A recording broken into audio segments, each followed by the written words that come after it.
Hello friends, today we are going to learn non-infectious diseases. आज आपण non-infectious diseases म्हणजे असंसर्गजन्य रोग म्हणजे काय ते पाहणार आहोत आणि काही असंसर्गजन्य रोग म्हणजेच नॉन इन्फेक्शियस डिसीजेस त्यांची माहिती पाहणार आहोत. आता नॉन इन्फेक्शियस डिसीजेस म्हणजे काय? What is in by non infectious diseases? Diseases which do not occur through infections and body contacts are called as non-infectious diseases. ही आहे नॉन इन्फेक्शियस डिसीजेसची डेफिनेशन. म्हणजे जे रोग संसर्गातून किंवा संक्रमणातून which do not occur through infections and body contacts म्हणजे संपर्कातून आणि संक्रमणातून जे रोग पसरत नाहीत त्याला काय म्हणतात? नॉन इन्फेक्शियस डिसीज म्हणतात. Such diseases arise in human body itself due to certain reasons. हे रोग जे आहेत ते ह्युमन बॉडी म्हणजे मानवी शरीरामध्येच काही कारणांमुळे आपोआप म्हणजे काही कारणांमुळे घडून येतात किंवा काही कारणांमुळे होतात.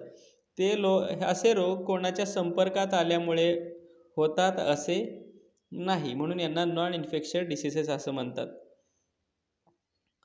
First non infectious disease that we are going to see is cancer. आपण जो असंसर्गजन्य रोग पाहणार आहोत तो आहे cancer. Uncontrolled and abnormal cell growth is called as cancer. कॅन्सरला मराठीमध्ये कर्करोग असं म्हणतात.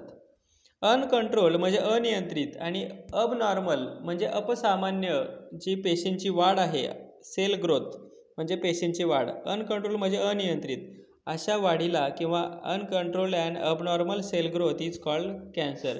म्हणजे पेशीची अनियंत्रित आणि अपसामान्य वाढ जी आहे त्याला कर्करोग असं म्हणतात. आता या ठिकाणी पहा काय दिलेलं आहे. खूप महत्त्वाची गोष्ट आहे ही. केवळ अभ्यासासाठीच नाही तर आपल्या आयुष्यात किंवा आरोग्याच्या दृष्टीने हा लेसन खूप महत्त्वाचा आहे. Group or lump of cancerous cells is called malignant tumour. म्हणजे कर्करोगाचा जो पेशी समूह आहे किंवा कर्करोगाची जी ट्यूमरचा अर्थ होतो गाठ, अशी जी गाठ आहे त्याला अर्बुद असं म्हणतात. काय म्हणतात त्याला? मॅलिग्नंट अर्बुद म्हणजे दुर्दम्य अर्बुद. ट्यूमरला अर्बुद असं म्हणतात. कॅन्सरची एक गाठ असते, ती कोणत्याही शरीराच्या भागात असू शकते. Cancer can occur in various organs. पहा मी आता सांगितलं, कोणत्याही भागात म्हणजे कोणत्याही. Cancer can occur in various organs, विविध अवयवांमध्ये होऊ शकतो हा कॅन्सर. लंग्स म्हणजे फुफ्फुसाचा कॅन्सर होऊ शकतो. माउथ म्हणजे तोंडाचा कर्करोग. टंग म्हणजे जिभेला सुद्धा त्याची हे होऊ शकते. स्टमक म्हणजे जठराचा सुद्धा कर्करोग होऊ शकतो. ब्रेस्ट म्हणजे स्तनाचा सुद्धा कर्करोग होऊ शकतो.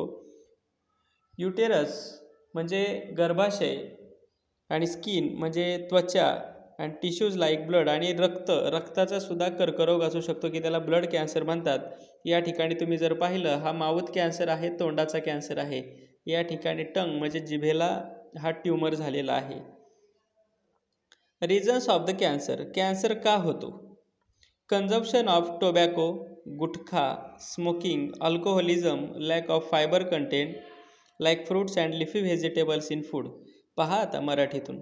कन्झम्पशन ऑफ टोबॅको म्हणजे तंबाखू खाणे, गुटखा खाणे, स्मोकिंग म्हणजे धूम्रपान करणे, सिगारेट बिडी ओढणे, अल्कोहोलिझम म्हणजे मद्यपान करणे किंवा दारू पिणे, lakh of fibre content like fruits and leafy vegetables in food म्हणजे अन्नामध्ये फ्रूट्स म्हणजे फळे आणि पालेभाज्या यांचा समावेश नसणे ही कारणं असू शकतात. अजून एक्झेसिव्ह कन्झम्पशन ऑफ जंक फूड म्हणजे जंक फूड जे आहे, तुम्ही पिझ्झा, बर्गर, वडापाव जे खाता बाहेर ते याला जंक फूड म्हणतात. अशा जंक फूड जास्त प्रमाणात खाल्ल्याने सुद्धा कॅन्सर होतो. Are some of the many possible reasons. Heredity may also be reason. हेरिडिटीचा अर्थ होतो अनुवंशिकता. म्हणजे एखाद्या मुलाच्या वडिलांना कॅन्सर असेल तर त्या मुलांना सुद्धा कॅन्सर असण्याची शक्यता असते. हेरिडिटी म्हणजे अनुवंशिकता. अनुवंशिकतेनुसार सुद्धा पिढ्यानपिढ्या हा कॅन्सर होऊ शकतो किंवा पुढे चालू शकतो. सिम्पटम्स. आता सिम्पटम्स म्हणजे काय? लक्षणे काय आहेत कर्करोगाची पहा. क्रोनिक कफ म्हणजे दीर्घकालीन खोकला, जास्त दिवस खोकला येतो. त्यानंतर होअर्स व्हॉइस म्हणजे आवाज घोगरा होणे. डिफिकल्टी इन स्वॉलोईंग गिळताना त्रास होणे. सेकंड सिम्पटम, दुसरं लक्षण आहे इनक्युरेबल स्कॅर अँड इन्फ्लमेशन. उपचार करूनही बरा न होणारा व्रण किंवा सूज. एखादी जखम उपचार करूनसुद्धा बरी होत नाही, त्या ठिकाणी गाठ आहे, सूज आहे, हे सुद्धा त्याचं लक्षण आहे. त्यानंतर थर्ड सिम्पटम, तिसरं लक्षण आहे लम्स इन ब्रेस्ट, स्तनात गाठी निर्माण होणे. त्यानंतर अनएक्सप्लेन्ड वेट लॉस, अकारण वजन कमी होणे. ही कॅन्सर म्हणजे कर्करोगाची लक्षणे आहेत. Modern diagnostics and treatment of cancer, म्हणजे आधुनिक modern diagnostic and treatment of cancer, म्हणजे कॅन्सरचं निदान आणि उपचार कसं करतात मॉडर्न म्हणजे आधुनिक पद्धतीने, ते या ठिकाणी दिलेलं आहे. काय आहेत? Various techniques like CT scan, त्यानंतर MRI scan, mammography, biopsy are use in diagnosis of cancer.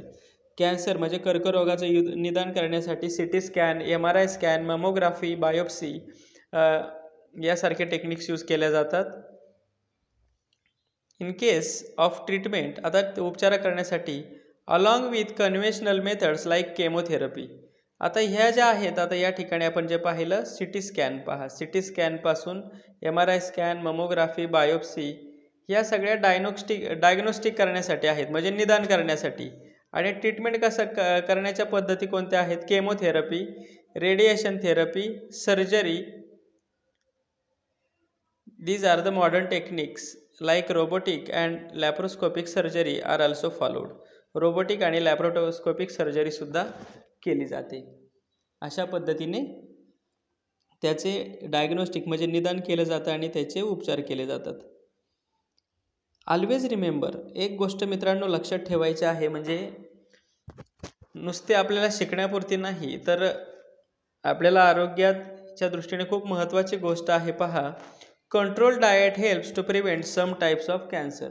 आहारावर योग्य नियंत्रण असणं हे कॅन्सर रोखण्यासाठी एक खूप महत्त्वाचा, कॅन्सरचा प्रतिबंध होऊ शकतो. म्हणजे आपण जंक फूड जे आहे, बाहेरचं जे खाणं आहे ते टाळलं पाहिजे. Physical exercise along with modern treatment, रोज व्यायामसुद्धा केला पाहिजे. Is more beneficial to cure the cancer. Cancer बरा होण्यासाठी हे खूप महत्त्वाचं आहे. आणि सगळ्यात महत्त्वाची गोष्ट आहे, most important thing is avoid addictions like tobacco, chewing and smoking. म्हणजे तंबाखूचं सेवन आणि धूम्रपान करणं ही खूप ॲडिक्शन्स अवॉइड, म्हणजे दुर्लक्ष केलं पाहिजे, आपण ते टाळलं पाहिजे, नाहीतर हे अशी अवस्था होते.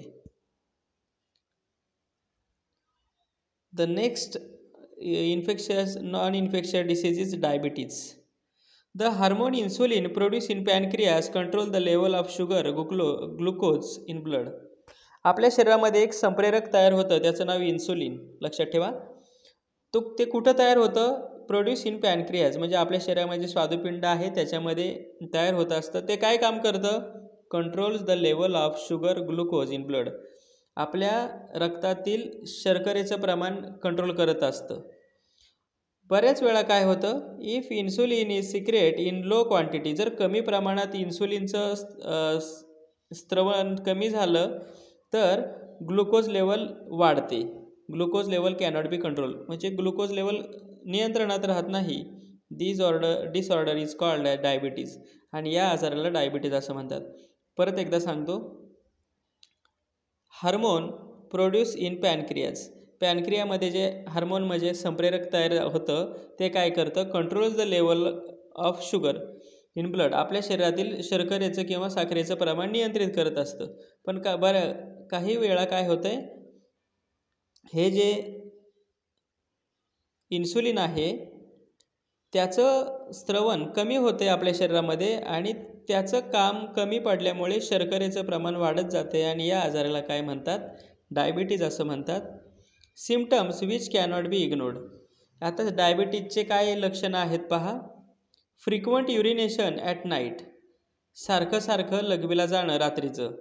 Increase obesity or weight loss. Increase obesity or weight loss म्हणजे पहा,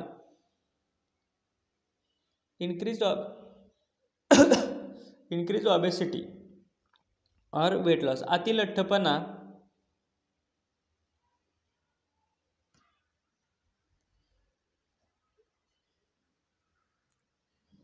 इन्क्रीज ऑबेसिटी और वेट लॉस म्हणजे अतिलठ्ठपणा किंवा वजन कमी होणे.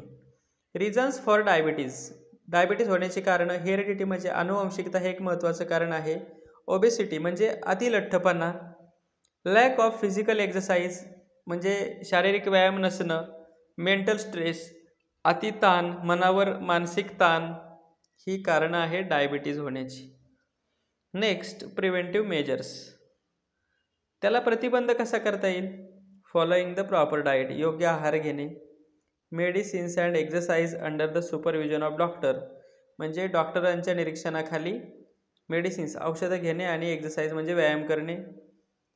Helps to keep the diabetes under control. ही नियम पाळल्यास आपण डायबिटीजला दूर ठेवू शकतो. थँक्यू.